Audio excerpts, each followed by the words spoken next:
கர்த்தருடைய மகா பரிசுத்த நாமத்துக்கு கொடா கொடி ஸ்தோத்திரம். பிரியமானவர்களே, உங்களை இயேசுவின் நாமத்தில் நான் வாழ்த்துகிறேன்.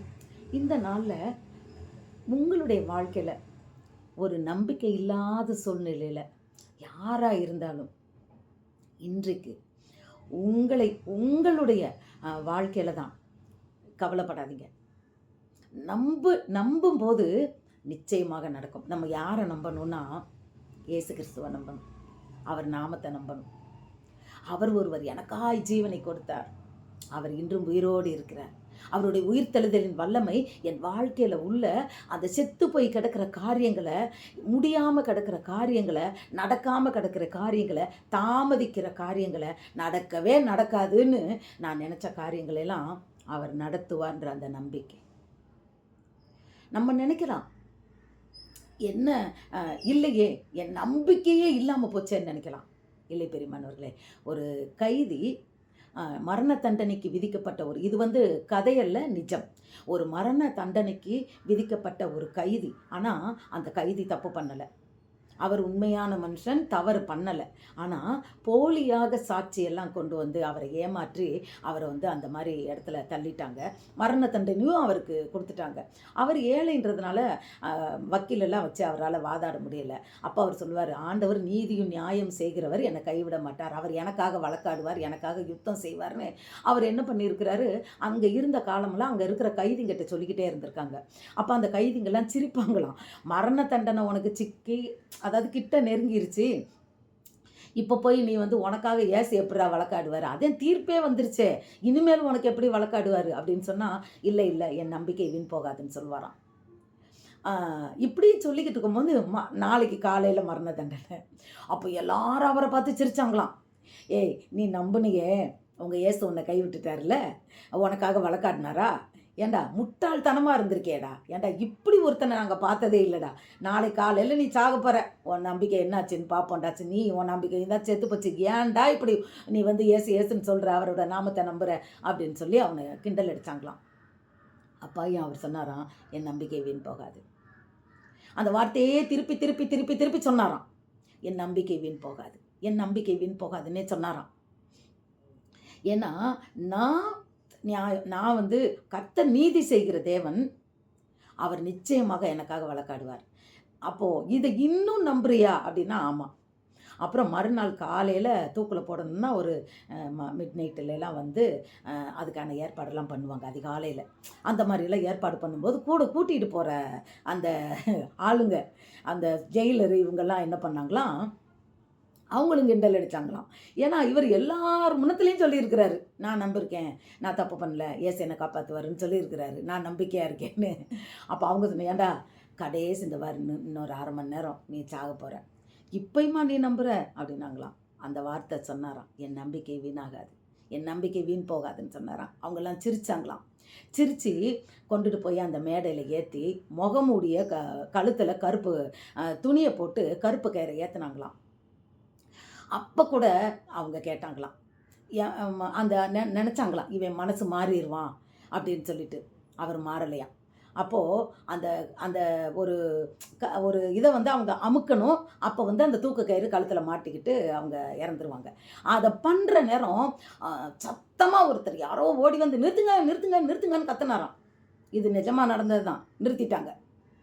என்னன்னு பார்த்தா அவன் பண்ணலை அதை. அப்புறம் சொன்னாங்களாம், அந்த கையில் இருக்க பேப்பரை கொடுத்தாராம். ஏன்னா இது தப்பாக நடந்தது, இல்லை இவர் இது பண்ணலை, இவரை விடுதலை பண்ண அந்த பத்திரம், அந்த அதை கொண்டுட்டு அரசாங்கத்தில் முத்திரை போட்டால் அதை கொண்டு கொடுத்தாராம். ஆச்சரியமாக இருந்ததாம். எப்படி இப்படி லாஸ்ட் மொமெண்ட்டில் நடந்தது. இது ரொம்ப ரேர். ஏன்னா அவர் அவ்வளோ நம்பிக்கை வச்சுருக்கிறார். உன் நம்பிக்கை வீண் போகாது. ஹல்லேலூயா. ஒருத்தர் தன் பையன் நாளைக்கு ஃபீஸ் கட்டணும். அப்போ என்ன பண்ணார், ரொம்ப அவர் மேலே அன்புள்ள ஒருத்தர், இவரை ரொம்ப நேசிக்கிறவர். அந்த மனுஷன்கிட்ட போய், ஐயா நாளைக்கு என் பிள்ளைக்கு நான் ஃபீஸ் கட்டணும், எனக்கு இவ்வளோ பணம் வேணும்னு கேட்டிருக்கிறாரு. அவர், நான் கட்டாயம் தர்றேன், நீ வாப்பான் இருக்கிறார். சரின்னு இவர் போயிருக்கிறார். அந்த நேரத்தில் முதல்ல இவர் கேட்கும் போதெல்லாம் தரேன்பான் இருக்கிறாரு. நாளைக்கு நான் கட்டாயம் தரேன் இருக்கிறாருன்னு சொல்லி இவர் அதிகாலையில் போகிறாராம். ஏன்னா அன்றைக்கி தான் கடைசி நாள். இப்போது இவர் வாங்கிட்டு இவர் பையனை கூட்டிகிட்டு போயிட்டு இவர் ஃபீஸ் கட்டணும். அப்போது நான் என்ன பண்ணுவேன் அப்படின்னு சொல்லி கஷ்டப்பட்டு அந்த போய் நிற்கிறாராம். அந்த கூர்க்கா சொல்கிறாங்களா, ஐயா நேற்று இந்த மாதிரி வெளியூரில் அவங்க சொந்தக்காரவங்க யாரோ இறந்துட்டாங்கன்னு சொல்லி அவங்க குடும்பமாக போயிட்டாங்க, இப்போ யாருமே வீட்டில் இல்லைன்னாங்களாம். அப்படியே நில குலைஞ்சி போயிட்டாராம். வேறு என்ன பண்ணன்றதே தெரியலையாம். அழுதுகிட்டே திரும்பி வந்தாராம். ஆனால் நம் தேவன் மனிதனை நம்பும்போது இப்படித்தான் காரியம் நடக்கும் பிரியமானவர்களே. ஆனால் இயேசுவை நம்பின ஒருவரும் கைவிடப்பட்டதில்லை.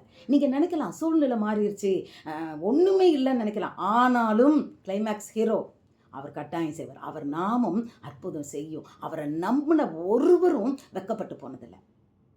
ஹல்லேலூயா. ஒரு பாட்டு ஒன்று இருக்கு இல்லைங்க, நம்புவேன் என் இயேசு ஒருவரே, நான் நம்புவேன் என் இயேசு ஒருவரே, நம்புவேன் என் இயேசு ஒருவரே, நான் நம்புவேன் என் இயேசு ஒருவரே.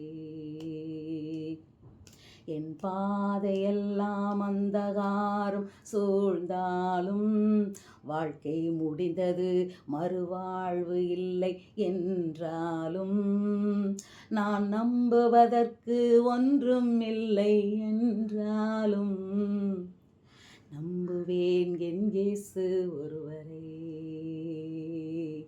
நான் நம்புவதற்கு ஒன்றும் இல்லை என்றாலும் நம்புவேன் என் இயேசு ஒருவரே, நம்புவேன் என் இயேசு ஒருவரே, நான் நம்புவேன் என் இயேசு ஒருவரே. என்ன நிலையில் நம்ம வாழ்க்கையே முடிய போகுதுன்னாலும் இல்லை பெரியமானவர்களே, இயேசுவை நம்பும்போது நம் பாதையெல்லாம் அந்தகாரம் சூழ்ந்தாலும், நாம் நிற்கிற பூமியே நிலை குலைந்து போனாலும் கூட கர்த்தர் அவர் நம்பிக்கையின் அஸ்திபாரமே பிசாசு அசைக்க போனாலும் நாம் நம்பும்போது அது நடக்கும். நான் நிற்கும் பூமி நிலை குலைந்து அசைந்தாலும் என் நம்பிக்கையின் அஸ்திபாரம் அழிந்தாலும் நான் நம்புவதற்கு ஒன்றும் இல்லை என்றாலும் நம்புவேன் என் இயேசு ஒருவரே. என் நம்பிக்கை ஒன்றுமே இல்லைன்னு வச்சுக்கிங்களேன், அவர் தான் நம்ம நம்பிக்கை. நம்ம நம்புறதுக்குன்னு எதுவுமே இல்லை, சூழ்நிலை எதுவுமே இல்லை, வாழ்க்கையே முடிஞ்சிருச்சு இல்லை. அவர் மேல் நம்பிக்கை வைக்கிறவர் அத்தனை பேர்களுக்கும் ஜெயம் உண்டு. அவங்க வெக்கப்பட்டு போனதில்லை. இன்றைக்கு உங்கள் நம்பிக்கையை ஆண்டவர் மேலே வைங்க, அவர் வாக்குத்தத்தத்தின் மேலே வைங்க, அவர் உயிர்த்தெழுதலின் நம்பிக்கை மேலே வைங்க. உயிர்த்தெழுதலின் நம்பிக்கை செத்து கிடக்கிற எல்லாவற்றையும் உயிர்ப்பிக்கும். உங்கள் வாழ்க்கையில் நடக்காது நடக்கும், நம்புங்க. இன்றைக்கு அந்த நம்பிக்கை உங்கள் வாழ்க்கையில் முழுவதுமாய் 100க்கு 100 கொண்டு வாங்க. நிச்சயமாய் நீங்கள் நம்பினது, உங்கள் நம்பிக்கை வீண் போகாது. அந்த கைதிக்கு வீண் போகலைல, அதுபோல் கடைசி நேரம் கூட ஆகலாம். சூழ்நிலையில் எப்படிப்பா நடக்கும், நம்புங்க. இதை குறித்து அந்த இன்னொரு வீடியோ ஒன்று நான் போடுறேன். இதுக்கு எங்கள் குடும்பத்தில் நடந்த ஒரு வீடியோவை நான் போடுறேன். கர்த்தர் பெரியவர். ஹல்லேலூயா. God bless you.